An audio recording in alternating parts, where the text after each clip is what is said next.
जय जगन्नाथ। आज आम पढ़ा कॉन्सेप्ट ऑफ सप्लाई रे सेक्शन 7(1)(a) रे कौन कौन डिफाइन करा जायछि। सेक्शन 7(1)(a) कौन कहूची कि activities treated either as supply of goods और सप्लाई ऑफ सर्विसेज, जोटा कि शेड्यूल 2 ऑफ सीजीएसटी एक्ट रे डिफाइन करा जायछि। तो यही शेड्यूल 2 ऑफ सीजीएसटी एक्ट रे किछि एक्टिविटीज डिफाइन करा जायछि जो गुडा को स्पेसिफिकली आइदर गुड्स हो पारिबो और सर्विसेज हो पारिबो, है ना। प्रिवियसली माने प्री जीएसटी रिजिम रे किछि ट्रांजैक्शंस ऊपर सबुबले कन्फ्यूजन्स आस्तुला कि एगुडी को गुड्स कि एगुडी को सर्विस। सेति पई बहुत जगह रे सेम ट्रांजैक्शन ऊपर VAT भी लागुला और सेम ट्रांजैक्शन ऊपर सर्विस टैक्स भी लागुला। तो यही सब कन्फ्यूजन्स जमते जीएसटी रे न रहे सेति पई गवर्नमेंट कौन करला सीजीएसटी एक्ट रे सही एक्टिविटीज गुडी को कंप्लीटली डिफाइन करदेला कि यही एक्टिविटीज जेतले हैपन हबो आइदर सेटा गुड्स हबो और सर्विस हबो, है ना। जमती गोटे छोटो एग्जांपल मु कहूची कि प्री जीएसटी रिजिम रे कौन थिला कि सपोज मोर गोटे बिल्डिंग अच्छी ए बिल्डिंग रे मु किछि एडिशनल रूम्स बनैली। तो ये एडिशनल रूम बनैया पई मु गोटे कॉन्ट्रैक्ट देली। तो ए कॉन्ट्रैक्ट देला बेले कौन होतला कि जो कॉन्ट्रैक्टर को मु देली कि भाई तू केते दिन रे बनैबू ना मु 2 मास रे बनै देबी। तो सेति पई मटेरियल जहा लागिबो लेबर जहा लागिबो तोर हां केते पैसा नबू ना 10 लाख टका नेबी बोली से कहला। तो एबे मु एई जो 10 लाख ताको पे करली से 10 लाख रे से कौन से मते मटेरियल भी सप्लाई कला सर्विस भी देला। मटेरियल कौन इटा बाली गोड़ी पत्थर एगुड़ा सब देला, ता सहित सर्विस कौन देला से लेबर प्रोवाइड कला, से लेबर आसिकी घर तैयारी करले। तो यही मटेरियल और सर्विस दीटा जाक एथिरे ताठू आसिला। तो मटेरियल को गुड्स धरा जीवो, ए सर्विस को सर्विस टैक्स रे कवर हबो। तो या ऊपर VAT लागुतला आ ऊपर सर्विस टैक्स लागुतला। तो यही सब कन्फ्यूजन्स बहुत थिला आगुरु। तो सही कन्फ्यूजन्स को क्लैरिटी आनिया पई से एक्टिविटी को स्पेसिफाई कराया गला कि एटा गुड्स कि सर्विस शेड्यूल 2 रे हम डिटेली सेटा आगु पढ़िबा, है ना। तो शेड्यूल 2 रे कौन कौन अच्छी गोटे गोटे सिक्वेंशियली पढ़िबा। फर्स्ट हला शेड्यूल 2 रे ट्रांसफर केस, माने जदी किछि जिनस ट्रांसफर होउची तो सही ट्रांसफर को गुड्स करा जिवो कि सर्विस धरा जिवो। हम गोटे गोटे लाइन वाइज जिवा, हला। फर्स्ट हला टाइटल इन गुड्स, माने ट्रांसफर हबो कौन हबो टाइटल इन गुड्स, माने गोटे जिनस अछि ताहार टाइटल ट्रांसफर हबो। टाइटल माने सेही जिनसर ओनरशिप ट्रांसफर हो जाउची। तो ताकू कौन तो कुहा जिवो सेही सप्लाई को गुड्स सप्लाई बोली कुहा जिवो। जमती कि गोटे एग्जांपल नेबा, मनकर गोटे पर्सन अछि से तार गोटे आइटम को सेल कला। तो सेल जो कला इटी से तार सेल डीड देला, से सेल डीड रे तार ओनरशिप ट्रांसफर करला आ गोटे पर्सन को, हैला। तो एई जो ट्रांजैक्शन घटिला आकु कुहा जिवो सप्लाई ऑफ गुड्स, काना इटी से सेल कला निजर गोटे पर्टिकुलर प्रॉपर्टी को तार टाइटल सहित आउ जन को दे देला। तो ताकू कुहा जिवो ट्रांसफर ऑफ टाइटल, माने ट्रांसफर ऑफ गुड्स। अब जीवा नेक्स्ट कौन हला any transfer of right in goods. Any transfer of right in goods, देखो any transfer of right in goods, right and title, right आउ टाइटल ए भीतर फरक अछि कि नहीं। टाइटल माने मु सीधा ओनरशिप दे देली जन को, राइट माने मु गोटे पर्टिकुलर गुड्स रो यूज करिया पई ताको दउची, राइट देची। किछि पीरियड पई ही पारे कि बेसी पीरियड पई ही पारे कि गोटे अल्प पीरियड पई भी ही पारे, किंतु मु ताको मोर टाइटल देउनी, माने मु मोर ओनरशिप ताको ट्रांसफर करूनी। तो ए केस रे आकु कोन करा जिवो सर्विस बोली कुहा जिवो, है ना। जेमति कि उदाहरण ला गोटे लोको तार गोटे किछि प्रॉपर्टी को रेंट रे देला। तो एठी এই जो ट्रांजैक्शन घटला या सर्विस कह रेंट माने कौन ये मुझे राइट्स देली जहाँ को घर भड़ा दूसरी राइट्स दूसरी घर से घर से यूज कर किंतु मुझे ट्रांसफर करूना तो यहाँ को सर्विस बोली धरा जमती कि गोटे छोट एग्जांपल लेवा सपोज मोर गोटे कार अच्छी तो मु कौन कली मोर कार को मोर गोटे कौन अच्छी कार अच्छी ए कार को मु कौन कली गोटे मोर सांग को देली मोर गोटे सांग को देली है तो ये जो सांग को देली से कौन कला से कार को नहीं यूज कला तो मु एबे जो सांग को देली तू कौन कली कि कार ने तू यूज कर है यूज करिकी मते फेरे दू तो यहाँ कौन देली मु कारटा तो ताको टोटल डॉक्यूमेंट टाइटल देली किंतु मु ताको पूरा राइट देली कि यूज करिया को गाड़ी से कार रो यूज करिया को पूरा राइट देली तो याकू मु सर्विसेस रे ही गणबी जदि मु एई कारटा ताको देई थांदी कहते आ तू तो फेरेवा दरकार नहीं तू ता बदल रे मते टंका पूरा एतिक टंका देई दे तो एई जगह रे कोन होई थांता एठी टाइटल इन गुड्स ट्रांसफर होई था माने कार रो मु ओनरशिप ट्रांसफर कर थांती तो ताको गुड्स बोली धरा जिवो एबे जिवा नेक्स्ट है any transfer of undivided share in goods undivided share माने मन कर गोटे छोट एग्जांपल लेबा अनडिवाइडेड शेयर माने मन कर गोटे प्रॉपर्टी अच्छी से प्रॉपर्टी तीन जन को नारे रजिस्टर्ड अच्छी गोटे प्रॉपर्टी अच्छी बा गोटे गुड्स अच्छी भाव प्रॉपर्टी कहीं ना गोटे गुड्स अच्छी जो थे कि तीन टा ओनर अच्छा 1 2 3 तो एबे यही 3 नंबर ओनर कौन करिवो कि तार ये अनडिवाइडेड शेयर अच्छी ये भितर माने से भाग से करें कहीं 3 जनकर अच्छी ना तो सी से गोटे खंडेटे क्या यूज करने को देला ट्रांसफर कला तो से केस रे भी सेटा सर्विसेस ही धरा कहीं सर्विसेस धरा एथिपाई सर्विसेस धरा कहीं यही 3 नंबर ओनर से पर्टिकुलर पोर्शन को ताकू बिकी पारिबो नहीं केबे ताकू काहाकू देई पारिबो यूज करिया पे it may be for 1 month it may be for 1 day it may be for 1 year it may be for 3 years maybe 10 years maybe 100 years whatever it may be but this third person can't sold these goods because he has undivided share in goods he needs 1 and 2's permission to sold these goods तो सही case रे भी ताकू services बोली धरा जिवो कोन धरा जिवो सर्विसेस तो सेम एग्जांपल नेवा कि रेंट देला अनडिवाइडेड शेयर्स माने गोटे लैंड रो अनडिवाइडेड शेयर्स को रेंट देला जने लोक हैला तो ताकू भी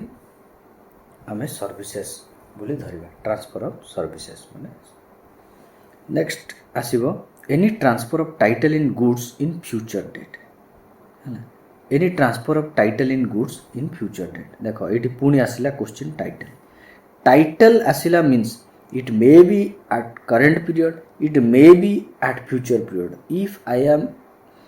ready to transfer the title of goods then it is transfer of goods only not transfer of services है एथिरे भी सेम मु कौन जदि हायर परचेज बेसिस रे बा ईएमआई रे नेली कौन सी गुड्स तो सीटी कौन मु ताको ट्रांजैक्शन कौन करली कि मु प्रति मासक मास किछि पैसा देबी हला आ मास जेतबेले मोर ईएमआई सरीबो सेतबेले मो नारे ए गुड्स को ट्रांसफर हो जिवो तो ए केस रे भी एटा सेल ऑफ गुड्स भलिया ही ट्रीट हबो हला माने सप्लाई हला गुड्स रे सर्विसेस रे नुह एबे जिवा next in case of land and building रे कोन हबो लैंड एंड बिल्डिंग रे कोन हबो फर्स्ट हला लैंड देखिबा लैंड को जदि lease tenancy easement licence to occupy land ए सब गुड़ाक केस रे मुझे लैंड क्या लीज रे देली बा भड़ा रे देली बा लाइसेंस देली कि एथिरे तू किछि ऑपरेट करि परिबू तो ए सब गुड़ाक आमे सर्विसेस बोली धरिबा काइना एठी मु टाइटल ट्रांसफर करू नाही हला तो तार अर्थ जदि मु ताकू रेंट करली फॉर एनी पर्पज से जहाँ भी यूज करू एनी पर्पज पाई यदि गोटे लैंड रेंट रे देली then it will be treated as services है। तापर आसो बिल्डिंग जदि मो बिल्डिंग को एनी लीज और letting out of building for business और कमर्शियल पर्पज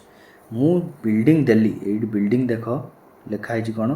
फॉर बिजनेस आ फॉर कमर्शियल पर्पज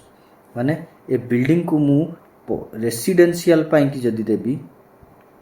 तो सेटा एथरे कवर नहीं है। बिजनेस पर्पज पाई जदि मु भड़ा देली बिल्डिंग को है ताले it will be treated as service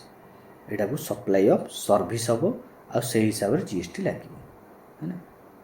example से हम लिखिली कि रेंट फॉर बिजनेस पर्पज देली जन को जदि ताले मोर सर्विस बोली ट्रीट हम। तो इन केस ऑफ ट्रीटमेंट और processing in case of treatment और प्रोसेसिंग माने मुझे जदि कौन सी पर्टिकुलर गुड्स को ट्रीट करके आगू बढ़ाऊँ तो सेटा को सर्विस को आगू कि गुड्स को आज तो एनी ट्रीटमेंट और process apply to other persons goods मने करो याकू सर्विसेस बोली कह जीवो तार को एग्जांपल मु बुझाऊँ कि गोटे लोक अच्छी ये कौन कला तार किसी मटेरियल रे किसी जॉब वर्क पाई कि आउ जन को देला किसी जॉब वर्क पाई कि आउ जन को देला तो से जो जॉब वर्क करके आपको उधर फेरेबो तो यही जो जॉब वर्क है this is treated as services this is not treated as goods माने एठू मटेरियल सप्लाई है मना करूँ किंतु ए मटेरियल सप्लाई को मु गुड्स रो सप्लाई बोली धरबी नहीं कहीं ये मुझे मटेरियल देली ता बदल रे से मटेरियल रे कौन किसी एडिशन कला किसी चेंज करके आउ थे से मटेरियल को फेरेब तो सेठी सर्विस हम यहाँ कहीं ये ट्रीटमेंट है प्रोसेस है माने यहाँ जॉब वर्क है ये जो जॉब वर्क है it will be treated as service. गोटे छोट एग्जांपल भी ये आम नहीं पार सपोज मु गोटे कॉस्मेटिक्स प्रोडक्ट मैन्युफैक्चर करुच्ची गोटे कॉस्मेटिक प्रोडक्ट मैन्युफैक्चर करुच्ची तो ये कॉस्मेटिक प्रोडक्ट कौन कली मु मैन्युफैक्चर कली सपोज से प्रोडक्टा है गोटे क्रीम तो मु ये क्रीम तैयारी कला परे से क्रीम रो पैकेजिंग पाई कि मो पाखे कौन सुविधा नहीं तो मु कौन कली से क्रीम को कौन कली कंटेनर रे पैक करिकी कंटेनर रे पैक करिकी मु कौन कली आउ जन को देली सी कौन कला ताकू छोट स्मॉल पैकेट्स रे पैक करिकी मते फेरे देला तो सही जो स्मॉल पैकेट्स रे से पैक करिकी मते फेरेला तो it is called as job work तो ये जॉब वर्क पाई कि मु ताको पैसा देबी से जो जॉब वर्क कला से मु जो पैसा देली तो सेटा consideration for supply of services not supply of goods माने ये जो स्मॉल पैकेट्सटा मो पाक आसिला रिटर्न है कि तो यहाँ सप्लाई ऑफ सर्विसेज बोली धरा जीव। नेक्स्ट कौन अच्छी आमर कि in case of transfer of business assets यहाँ को भल से बुझ इन case of transfer of business assets रे कौन अच्छी ट्रांसफर और डिस्पोजल ऑफ बिजनेस एसेट्स और direction of the person carrying on the business जदि कौन सी बिजनेस एसेट्स को कौन सी बिजनेस एसेट को मु डिस्पोज करुची मो जी बिजनेस रो ओनर सी ता इच्छा रे सीटा करुची माने ता डायरेक्शन रे होची बा ताकू आउ काहाकू ट्रांसफर करुची सेही केस रे से ट्रांजैक्शन को सप्लाई ऑफ गुड्स बोली धरा जीवो से केस रे से ट्रांजैक्शन को सप्लाई ऑफ गुड्स बोली धरा जीवो मन कर गोटे बिजनेस ओनर अच्छी है ना सी कौन कला तार गोटे एसेट है लैपटॉप ताको डिस्पोज कला तो यही जो लैपटॉप को से डिस्पोज करिला ए डिस्पोजल को सप्लाई ऑफ गुड्स बोली धरा जीवो सप्लाई ऑफ गुड्स बोली धरा जीवो ना कि सप्लाई ऑफ सर्विसेज। नेक्स्ट है कौन जदि goods used for business is transferred for private use that is other than business purpose on direction of the person carrying on the business. Goods कौन कराला used for business is transferred for private use कौन पे private use पे transfer है private use अर्थ कौन other than business purpose ना अन्य कौन पर्पज माने मु मो निज भी नहीं पारे यूज करने अर्थात मु सपोज बिजनेस ओनर मो पर्सनल यूज भी गुड्स नहीं पारे बा मोर कौन सांग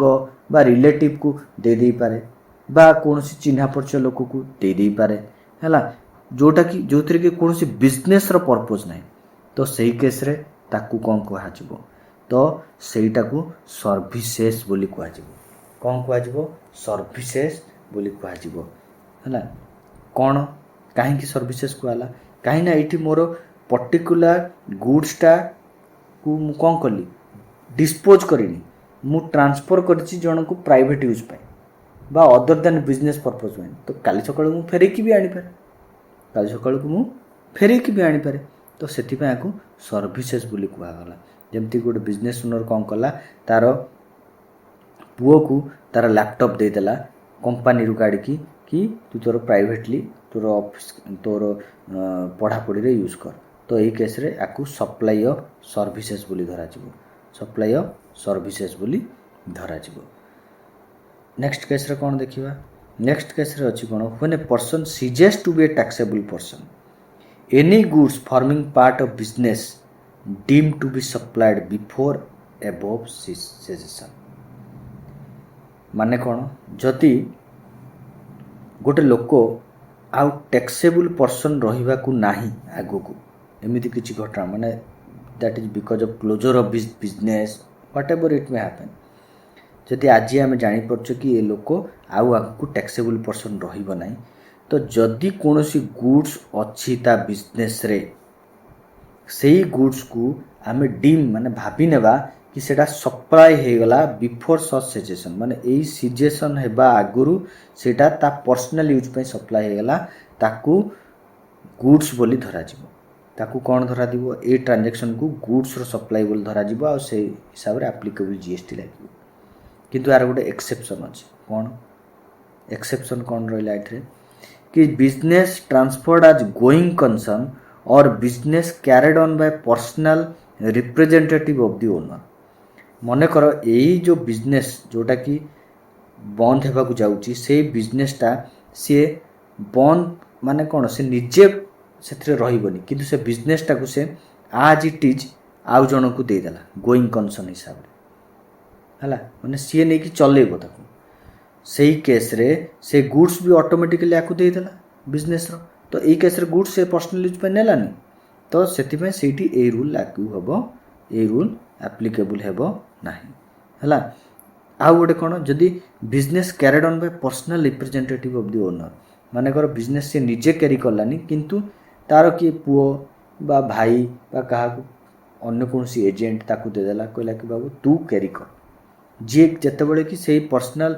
रिप्रेजेंटेटिव जी अच्छी सी गोटे सेपरेट टैक्सेबल पर्सन हो तो यही केस रे भी यही रूलटा एप्लीकेबल हेबो नाही माने से गुड्स भी ताकू ट्रांसफर हेबो आउ या ऊपर कोन एडा को एक ये ट्रांसफर ऑफ बिजनेस एसेट्स भितर कवर हेबो ना कने ट्रांसफर हैला ही नै हैला एबे जीवा next in case of immovable property case रे कोन हो इमूवेबल प्रॉपर्टी केस रे रेंटिंग ऑफ इमूवेबल प्रॉपर्टी जदि कौन सी इमूवेबल प्रॉपर्टी को रेंट रे दिया हला ताहले ताको सर्विसेज को आजिबो किंतु यार एक्सेप्शन अछि कि renting of residential dwelling for use as residence सेटा एथिरे कवर्ड नाही माने ताको सर्विसेज बोली कुआ जिवो नाही काहेकि ना एटा रेसिडेंस पर्पज पे दिया गला हैला किंतु अदर देन रेसिडेंस पर्पज पे जदि रेंटिंग करा होची any immovable property then it will be treated as service in case of construction case रे कौन होची देखो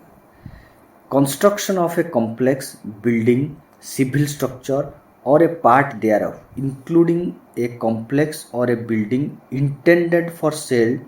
to a buyer wholly or partly कौन कहला कंस्ट्रक्शन ऑफ ए कॉम्प्लेक्स जदि कौन सी कॉम्प्लेक्स रो कंस्ट्रक्शन हला बा बिल्डिंग रो कंस्ट्रक्शन होची बा सिविल स्ट्रक्चर किछि तयारी होची बा पार्ट thereof किछि होची including a complex or building intended for sale to a buyer wholly or partly A case रे भी से कंस्ट्रक्शन को सर्विस बोली धरा जीवो से कंस्ट्रक्शन को सर्विस बोली धरा जीवो किंतु यार भी गोटे एक्सेप्शन अछि यार भी गोटे एक्सेप्शन को अछि हला कोन वेयर एंटायर कंसीडरेशन माने पूरा consideration has been received after issuance of completion certificate after issuance of completion certificate were required by the competent authority or after its first occupation whichever is earlier माने compliance certificate issue हेबा completion certificate issue हेबा बा first occupation हेबा ए भितर जोटा प्रथम date हला सेई डेट रो परे जदि पूरा पैसा बायर दउची ताहाले सेटा एक्सेप्शन होबो माने सेई केस रे it will not be treated as services under schedule 2 एटा हम क्लियर हेबार अछि आउ थरे बुझौछि एटा बहुत इंपोर्टेंट क्लॉज गोटे छोटो एग्जांपल नै बुझेबा गोटे छोटो एग्जांपल नेबा कोन कि सपोज ए बोली गोटे बिल्डर अच्छी है आ बी बोली गोटे कस्टमर अच्छी ए बिल्डर कौन कला कि गोटे अपार्टमेंट तैयारी कला तो से अपार्टमेंट तैयारी कला बेले बी ए को अप्रोच कला कि भाई मते गोटे एठू अपार्टमेंट किनिबार अच्छी ए अपार्टमेंटा मते किनिबार अच्छी तो ए कहला हो ठीक अच्छी किनिबार अच्छी यदि किण किसी असुविधा नहीं है ना किणवार अच्छे यदि किण किसी असुविधा नहीं है ना किंतु से ए कहला कि भाई मते ए अपार्टमेंट रो दाम हैला 25 लाख टंका हाँ ए 25 लाख रु तमे 50% एबे दे दियो 50% कौन करो आग मते दे दियो तो बी कहला ठीक अच्छे 50% मु आग दे देबी तो बी कौन कला 12.5 लाख ए को दे देला तो एबे कौन आमे हमर रूल्स को जीवा रूल रे कौन कहला construction of a complex building civil structure और part thereof including a complex और a building intended for sale to a buyer wholly और पार्टली एटा हला कि नै को कि एठी कंस्ट्रक्शन करूची बिल्डिंग को से हला से बिल्डिंग को कंस्ट्रक्शन करिकी से होली सेल कला बी को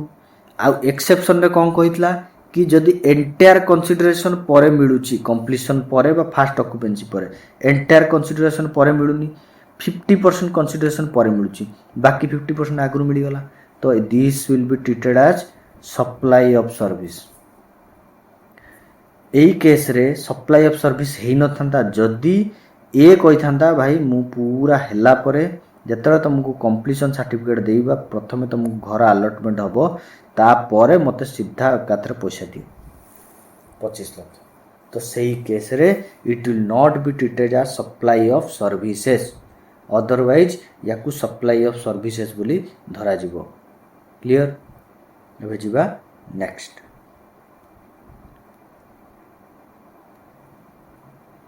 in case of intellectual property rights intellectual property rights रे से कहला कि जदि टेम्पररी ट्रांसफर कराला बा permitting the use or enjoyment of intellectual property rights जदि जरूर दिया गला then it will be treated as services हला जदि जणे तार कॉपीराइट्स आ पेटेंट को यूज करिया पई जण को देला खाली यूज करिया को देला हला ताकू सर्विसेज बोली कहै छै है आउ गोटे ता जस्ट अपोजिट केस रे जदि transfer of ownership of IPR permanently है ताले सेटा गुड्स बाय डिफॉल्ट एथरे अबे क्लियर आमे है से कंप्लीटली कॉपीराइट तार दे देला तो सेति पे it will be treated as goods in case of information technology software information technology software रे कौन हम कि जदि कौन सी लोक किसी सॉफ्टवेयर डेवलप करला बा डिजाइन करला प्रोग्रामिंग करला कस्टमाइजेशन करला आडाप्टेशन करला अपग्रेडेशन करला एनहांसमेंट करला इम्प्लीमेंटेशन करला एमिति किछि करला ताकू सप्लाई ऑफ सर्विसेज बोली दिया धरा जिवो जेमति कि ये सॉफ्टवेयर डेवलपर कौन कला सॉफ्टवेयर डेवलप करिकी मते देला then it will be treated as supply of services ना कि सप्लाई ऑफ गुड्स से पेन ड्राइव रे सॉफ्टवेयर टा रखी देला then also that pen drive is not supply of goods and that software is not supply of services total हला supply of services पे दिया गला एक क्लैरिटी पाई कि एथरे क्लियरली लिखा गला एमति नै कि सॉफ्टवेयर टा पेन ड्राइव भीतर दबो तो पेन ड्राइव भीतर धरला माने पेन ड्राइव रो भी अलग पड़िबो बोली ना पेन ड्राइव रो किछि अलग पड़िबो हला सॉफ्टवेयर रो पैसा ही ताकू धरा छि तो it will be treated as services next कौन अच्छी कि in case of non compete fees एटा very important non compete fees agreeing to the obligation to refrain from an act और टू टॉलरेट एन एक्ट और a situation और to do an act माने कौन जदि किछि एग्रीमेंट हेइथिबो का सहित आउ से एग्रीमेंट को जहाँ सहित होइतिबो से एग्रीमेंट को को टाइम रे भांगी देला आउ से एग्रीमेंट भांगीबा पय जहार ता सहित एग्रीमेंट हेइतिला से ताक किछि पैसा चार्ज कला एक्स्ट्रा पैसा तो साकू कुहा जिवो सप्लाई ऑफ सर्विसेज जेमति कि गोटे एग्जांपल हला ब्रेच ऑफ कॉन्ट्रैक्ट हला मने कर मोर गोटे ट्रांसपोर्टर सहित मु गोटे बिजनेस करूची हला मोर बिजनेस रे ट्रांसपोर्टर सर्विस मु यूज करूची तो मु ट्रांसपोर्टर मानक सहित एग्रीमेंट करिची ट्रांसपोर्टर मानक सहित मोर कोन हेची एग्रीमेंट हेची तो गोटे ट्रांसपोर्टर कोन कला कि मु ताकू जो गुड्स देइथिली नै कि कस्टमर पाखरे पहुंचेबा पई से कोन कला कस्टमर पाखरे से गुड्स न पहुंचीबा आगरु ही रास्ता रे से गुड्स को तार ट्रक एक्सीडेंट हो जिबारु नष्ट हो गला तो एबे यार ट्रांसपोर्टर रो लायबिलिटी थिला कोन कि गुड्स ने केटी पहुंचेबा किंतु से रास्ता रे ही से गुड्स को नष्ट कर देला तो जेहेतु रास्ता रे नष्ट हो गला तो जो गुड्स नष्ट होला से गुड्स पई मु कोन कली ए ट्रांसपोर्टर को एडिशनल पेनाल्टी पकेली कोन कि जेति कि गुड्स रो वैल्यू अछि से वैल्यू ट्रांसपोर्टर टू मु रिकवर कली गुड्स रो वैल्यू काट रिकवर कली ट्रांसपोर्टर टू रिकवर कली तो एबे ये जो गुड्स रो वैल्यू ट्रांसपोर्टर टू मु रिकवर करिली तो सेटा मु ट्रांसपोर्टर को गुड्स सेल कली बोली धरले होबनी ट्रांसपोर्टर को सर्विसेज देली बोली धरले होबो से सर्विसेज बदल रे ही मते से पैसा देला काहे कि ना एठी हमर शेड्यूल 2 रे एटा ऑलरेडी क्लियरली देखा आइछि कि obligation to refrain from an act और टू टॉलरेट एन एक्ट और ए सिचुएशन तो ये मु कौन कली ट्रांसपोर्टर जो भूल कला ताकू टॉलरेट कली से टॉलरेट पाई मु ताकू गोटे डेबिट नोट देली क्लियरली काइना से मोर सहित तार एग्रीमेंट कौन होता नहीं कि कस्टमर पाखे गुड्स पहुँचेबा कि से पहुँचे पारा नहीं एबे जीवा नेक्स्ट हला in case of right to use transfer of right to use any goods for consideration transfer of right to use any goods for consideration या को भी सर्विसेज बोली ही धरा जिवो कहिना मु राइट दउची यूज करिया पई कौन दउची राइट दउची जेमति कि मु रेंट रे देली गोटे घर को रेंट रे देली तो मु राइट देली यूज करिया ओनरशिप देली नहीं तो it will be treated as services तापर आसीबा in case of composite supply माने कौन कंपोजिट सप्लाई रो अर्थ है कि वर्क्स कंट्राक्ट है तार गोटे एग्जांपल जोड़ा मुझे स्टार्टिंग रे नहीं कि एकाथरे दी तीन टा जिनस सप्लाई होची वर्क्स कंट्राक्ट रे कौन गुड्स भी जाउतला सर्विसेज भी जाउतला गुड्स भी जाउतला गुड्स रे कौन जाउतला ब्रिक्स रॉड्स सीमेंट सर्विसेज रे कौन जाउतला लेबर चार्जेस ये सब गुड़ सर्विसेज रे जाउतला तो यहाँ है कंपोजिट सप्लाई तो कंपोजिट सप्लाई को सर्विस बोली धरा जिवो कौन धरा जिवो सर्विस बोली धरा जिवो हैला तो एठी वर्क्स कंट्राक्ट जो ये बड़ा सिविल ट्रांजैक्शन गुड़िक होता है ताकू आमे सर्विसेज बोली ही धरिबा गुड्स नुह आ गोटे एग्जांपल कौन supply of services of food and drinks in lieu of consideration other than alcohol मन कर यहाँ आम जदि क्लीयरली बुझा जावा service of food and drinks in lieu of consideration other than alcohol service of foods कोठी hotel रे होता है तो होटल रे जो आमर सर्विसेज होता है ताकू सर्विस बोली धराची है ताकू सर्विस माने ये जो वेटर थाए वेटर विभिन्न प्रकार सर्विस आमको देता है ना तो ये जो सर्विस गुड़िक देता है या सहित गुड्स भी देता है खाइबा जिनस जो फूड तथापि से गुड्स देले भी या सर्विसेज भितर ही कैटेगराइज करागला है तो आमर ए कौन कौन बुझिले कि कौन अच्छी स्टार्टिंग रु आउ थे रिमाइंड करदे कि ट्रांसफर केस रे कौन अच्छी कि जोड़िक ट्रांसफर टाइटल रे होची टाइटल जोड़ी ट्रांसफर है ताहले ताकू गुड्स कुआजिबो जदि राइट ट्रांसफर है ताहले it will be treated as services है आउ जदि अनडिवाइडेड शेयर दिया है ताहले भी ताकू सर्विसेज कुआजिबो लैंड एंड बिल्डिंग केस रे जदि मु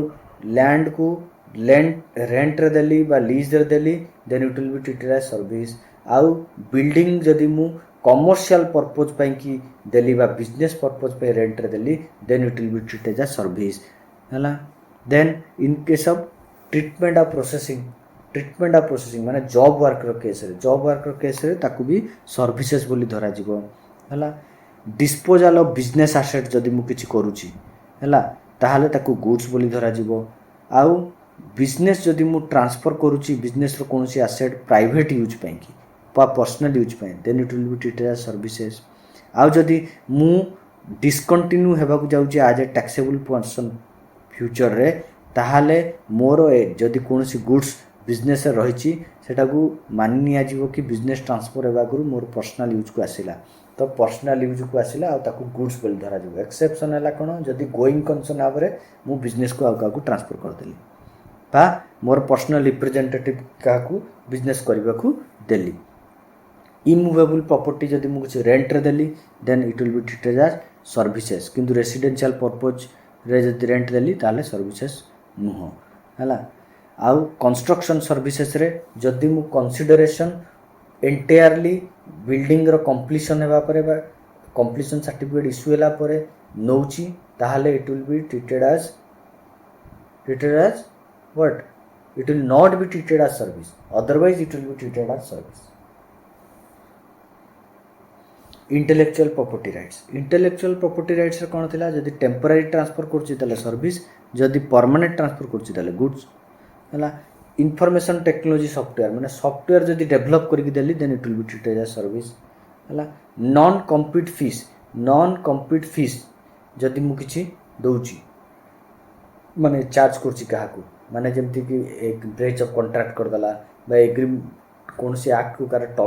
टॉलरेट करिया पड़ला मते सेति पई कि एक्स्ट्रा पैसा मु तक पेनल्टी हिसाब रे चार्ज करली then it will be treated as services हला राइट टू यूज जदि मु काहाकू दउची then it will be treated as services works contract case रे it will be treated as services hotel रे जो सेल होईची ताकू ट्रीटेड हबो सर्विसेज